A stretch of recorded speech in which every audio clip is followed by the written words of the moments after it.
What have we learned from the Indian election? It turns out that having almost all of the mainstream media in your corner does not guarantee you the result you want. Not if you're Narendra Modi.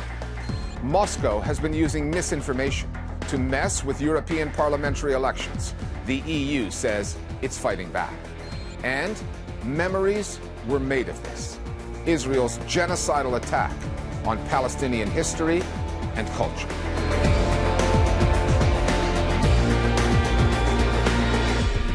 India's marathon, 6-week-long election process is finally complete, delivering a result that few saw coming.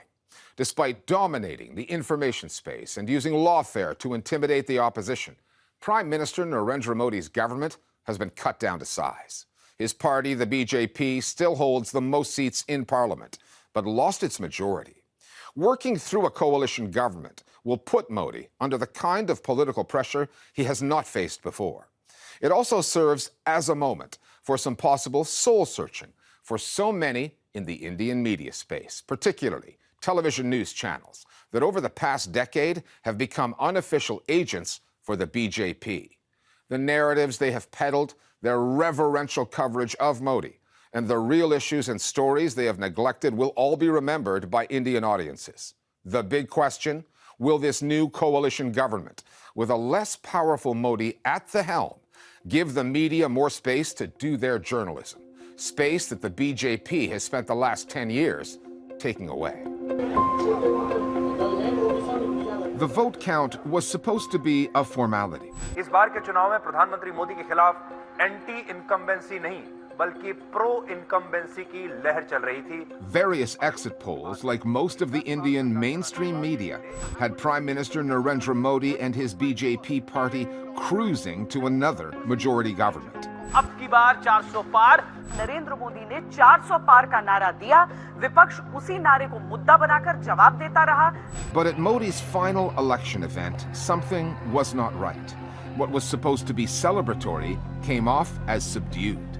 While Rahul Gandhi, the leader of the opposition coalition, a bloc the BJP was supposed to leave in the dust, was clearly energized. I'm extremely proud of the people who have resisted this onslaught on the constitution. और अंत में मैं आपको कह दूं कि इसको बचाने का काम हिंदुस्तान के सबसे गरीब लोगों ने किया है. That coalition did end up in second place, but it somehow came out feeling like a winner. If someone just looks at the numbers, it will be obvious to them that the BJP, this is a sort of a resounding victory in many ways, but this isn't a normal functioning democracy anymore. And if it isn't a normal democracy, then you cannot judge it by the normal yardsticks. This has also got to do with the construction of the Modi cult, the manner in which particularly the media has been intimidated, bullied into becoming propagandists and cheerleaders of the government. And Modi is the only thing this election is about. What has happened in this election is a reality check. The Indian voter has been able to cut through this fog of propaganda and hype. Now, with a reduced majority, the BJP may not be able to be as draconian or as controlling of the media as it was. That's something that we'll have to wait to see. 10 years under a Modi government have been catastrophic for India's media, particularly for the more than 400 television news channels there.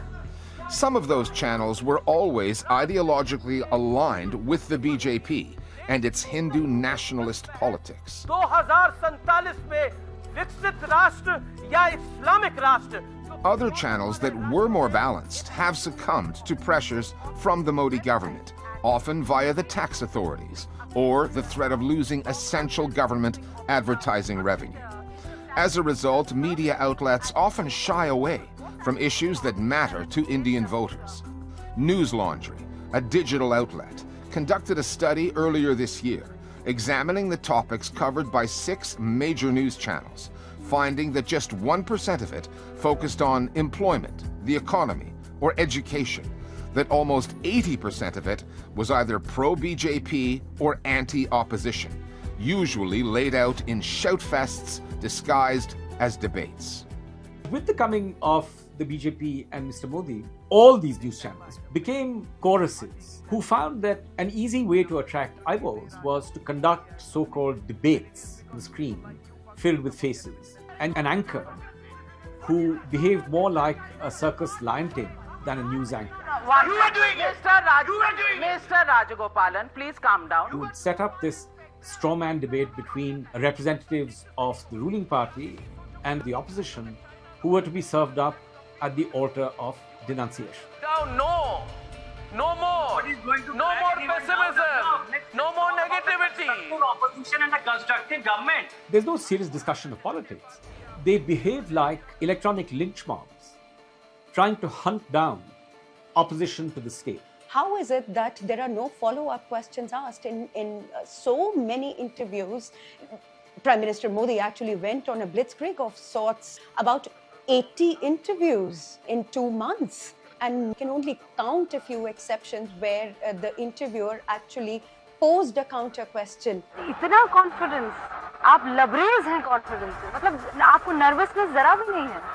Everything that the Prime Minister said was taken as gospel. If you do not start asking hard questions to those in power, you are relegated to the trash can of history. In India, the mainstream media's loss has been the alternative media's gain. The Modi decade has led to the rise of the Indian YouTuber, online fact-checkers, and subscriber-funded news sites providing the kind of journalism that the mainstream media have abandoned.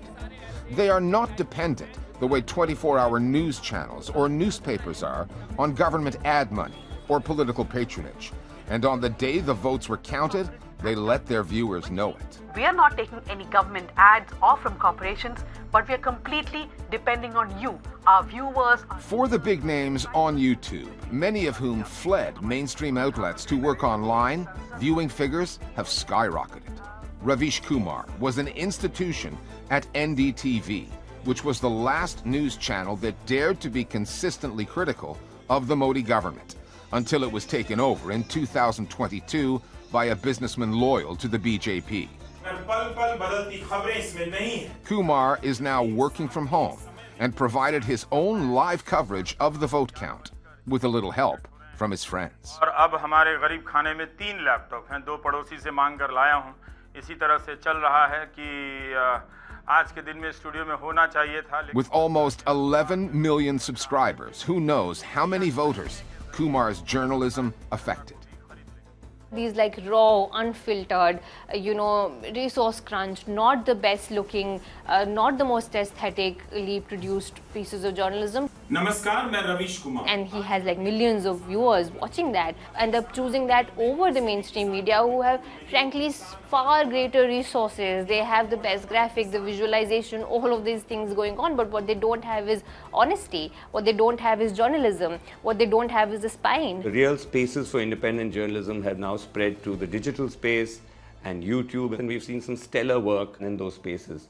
I'm talking about outlets like Scroll, Wire, News Laundry, Article 14, Reporters Collective. There's a new collective that's sprung up called Red Mic. They've, in a sense, provided the reality check or the ground reality of what's going on in this country to readers and viewers. Modi ji ने कहा है कि आप लोग crop diversify करिए, MSP का पैसा आप लोगों के खातों में डाला है. उसने बोला 15-15 लाख देंगे, वो तो 15 रुपए नहीं आया अभी तक. झूठ बोलते हैं सब जितने हैं. But even within the mainstream space, and I'm talking mainstream newspapers, they're not entirely a lost cause. You've still seen some fine reporting there in the Hindu newspaper from time to time, the Telegraph, or even in the Indian Express. What are the lessons the mainstream media should take away from these results? I think they're self-evident. That if the mainstream media did its job, then perhaps they could invest some money and actually go out into the world and report upon what is happening. Because clearly, by depending upon pollsters, they abandoned journalism. Because so many journalists who actually covered this election on the ground were aghast by the results of the exit polls because they didn't correspond with the lived reality that they had encountered. They've long since abandoned the practice of journalism. What they are is, in fact, shock jock studio artists. Will that kind of coverage persist now that Narendra Modi has been cut down to size and is reliant on the BJP's coalition partners to stay in power? Will all those news channels get any more room for the kind of journalism worthy of the world's biggest democracy? And if they do, are they willing to use it? Or is the Indian media's new economic model one that has monetized conflict, exploited communal tensions, and turned screaming matches into clickbait, here to stay? Indian democracy as a whole is taking a deep breath. It's been a long, claustrophobic 10 years for Indian democracy, the Indian media, India's public institutions, political parties. And so there's a sense of taking a deep breath, of allowing at least a partial democratic reset. There's a sense in which this is a mandate for a more accommodative type of politics, that Mr. Modi, he will have to work with his coalition partners, and they may not be okay with the authoritarian impulses of his government. So that's going to be a challenge for Mr. Modi. For the media, will that give them the space to try to do more independent journalism, journalism which speaks truth to power? That's going to be interesting to see.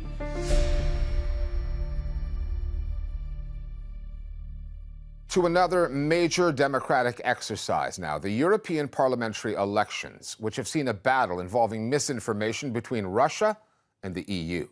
Meenakshi Ravi is here with more. These are no small-scale elections.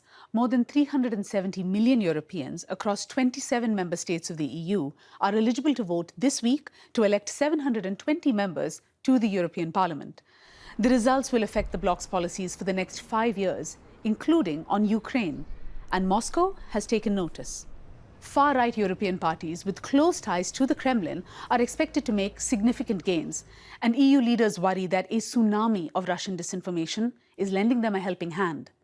Last week, a fake news report appeared on Poland's national news agency, claiming the country's Prime Minister Donald Tusk was mobilizing 200,000 men to fight in Ukraine. Polish authorities say the agency was hacked, and all evidence points towards Russia. France's President Emmanuel Macron is another frequent target, with articles on websites with suspected Kremlin ties claiming Macron is trying to spark World War III, or bizarre reports claiming his wife used to be a man. Analysts say the goal of this kind of fake news is to fuel discontent, erode public trust, and discourage Europeans from voting. In response to this, the EU suspended 4 media outlets last month, including the Czech Republic-based website called The Voice of Europe. They said it was part of a Kremlin-linked propaganda network. According to European intelligence sources, that website has been used by Moscow to funnel millions of euros to dozens of far-right politicians, bolstering the electoral chances of pro-Russia candidates. The EU has also set up a misinformation crisis unit and introduced legislation, including a law designed to regulate artificial intelligence to make countering misinformation cheaper and easier. That law, however, will not come into force until after this election. Thanks, Meena. For 8 months now, the Listening Post has covered Israel's war on Gaza through the prism of the media, including the unprecedented number of Palestinian journalists killed. But what is unfolding in Gaza is much bigger. It is a genocidal assault that targets Palestinian history, existence, and culture. Most of Gaza's museums, universities, and libraries lie in ruins. Too many cultural creators and custodians have been killed. In the case that South Africa took to the International Court of Justice, it argued that in Israel's destruction of Gaza's archives and landmarks, it is obliterating Palestinian personal lives and private memories, histories and futures. Palestinian culture has been a long-time target of Israel's, but what's happened since October 7th has eclipsed anything we've seen before, including the Nakba of 1948. What happens when cultural heritage gets erased? Who controls the historical narrative? To what effect? To grasp the enormity, the tragedy of what's been lost and what that means, we spoke to Gazan writer and historian Jihad Abu Salim. To understand the scale of destruction in Gaza today, one needs to understand the nature of the war Israel has launched against Palestinians, we're not talking about conventional warfare. This is a war of annihilation that targets the foundations of society. We've seen universities bombed, libraries, museums. Israel is trying to prevent Palestinians from reclaiming and re-establishing life in Gaza as they knew it. My name is Jihad Abu Salim. I'm from the city of Deir al-Balah, located in the middle of the Gaza Strip. It's where I grew up and spent most of my life. Gaza City was the only Palestinian coastal city that was not conquered by Zionist militias in 1948. And that gave Gaza a huge significance and placed it as the beating heart of preserving Palestinian nationalism and furthering the Palestinian cause for liberation and emancipation.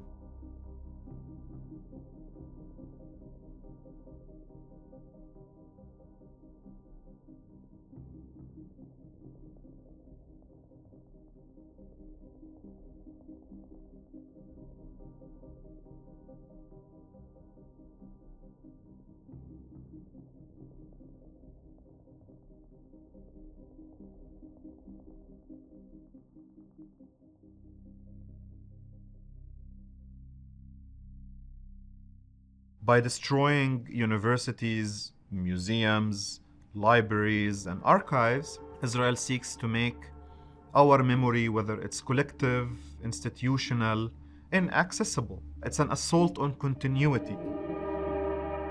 They want to force people out of Gaza, but also they want to make sure that if people return to Gaza, they find nothing and dwell for eternity in this limbo of nothingness, in this void.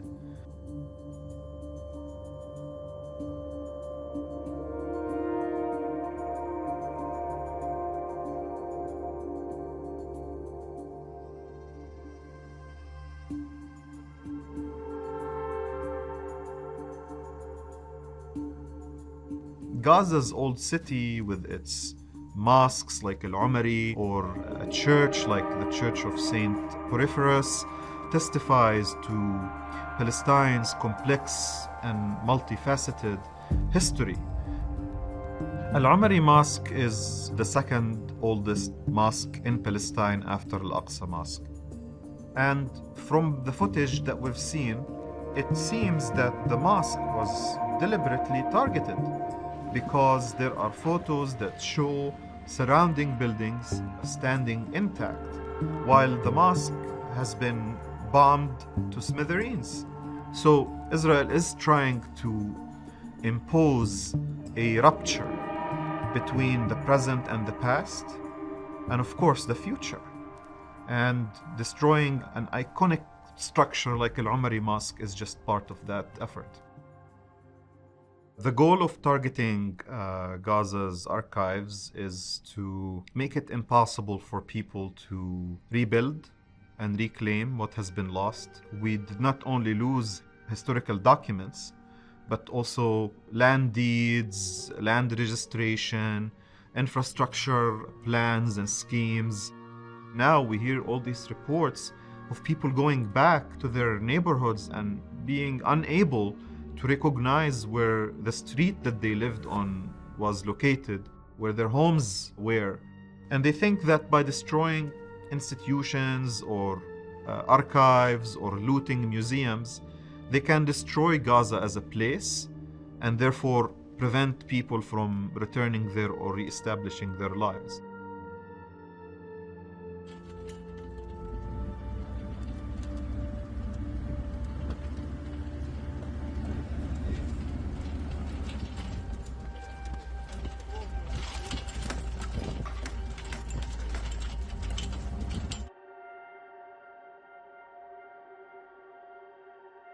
Gaza and its district have suffered a lot in terms of the targeting and destruction of historic and heritage sites.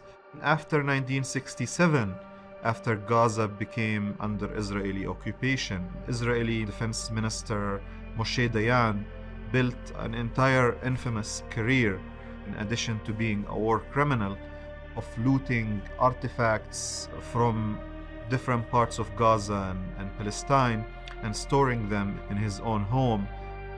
But also in the 1970s and 80s, Israeli forces, alongside Israeli archaeologists, looted a 4,500-year-old Canaanite cemetery located in Deir al-Balah, my hometown, and they took anything they could carry to the Israel National Museum. And today I go on the internet and I see artifacts that were stolen and looted from this site being sold around the world. And that makes you wonder if Israel's practices today are a new phenomenon or just a continuation of a long-standing pattern of destruction and looting of Palestinian history and culture.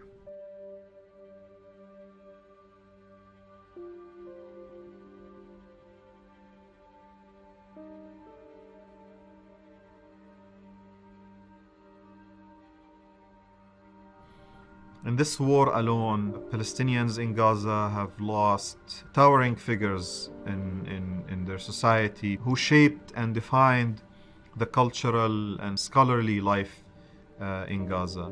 And if there is one individual that captures the essence of this city and what it stands for, it's Rifat Larayr. If the lions do not have their own historians, the history of the hunt will always glorify the hunters, will always glorify the occupier. Rifat was killed while he was sheltering with his sister and her children.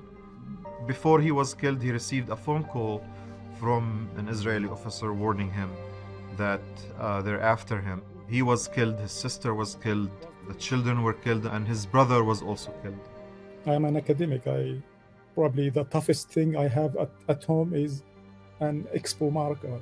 But if the Israelis invade, if they target us, charge at us, open door to door to massacre us, I'm going to use that marker, throw it at the Israeli soldiers, even if that is the last thing that I would be able to do. He was an important professor and a writer and a poet whose impact transcended his personal work to shaping and molding of a generation of English-speaking Palestinians in Gaza who mastered the art of telling their stories. But we've also lost a large number of cultural and literary figures, and of course many academics. This is an assault on the people who create meaning in society and who create the language that helps people understand and reflect on their reality. Israel knew what it has been doing and continues to do by attacking and going after our cultural and literary and intellectual figures. But Rifat, like Gaza, is an idea, and ideas don't die. Bodies can perish, cities can be destroyed, but the ideas that they stand for, the principles and the values, these are things that do not just vanish into thin air. They continue to exist and to inspire people for many years to come. And finally, there are some moments captured on camera that can say a lot about a place, about who holds power, who gets protection, and who does not. This past week in occupied East Jerusalem, thousands of ultra-nationalist Israelis rampaged through the Old City during the annual Flag Day parade, threatening Palestinians and chanting death to the Arabs. This was the moment a mob turned on a Palestinian journalist, Saif al-Kawasmi. The video of Kawasmi getting attacked is shocking, chaotic. And the still images show just how outnumbered and endangered Kawasmi is, how his attackers seem to be enjoying themselves. And later, the courageous intervention of a journalist from Haaretz, Nir Hasson, an Israeli, to protect Kawasmi. Images like those will tell you what it is like to be a Palestinian journalist working under apartheid. And bear in mind, neither of those journalists were in Gaza. We'll see you next time here at The Listening Post.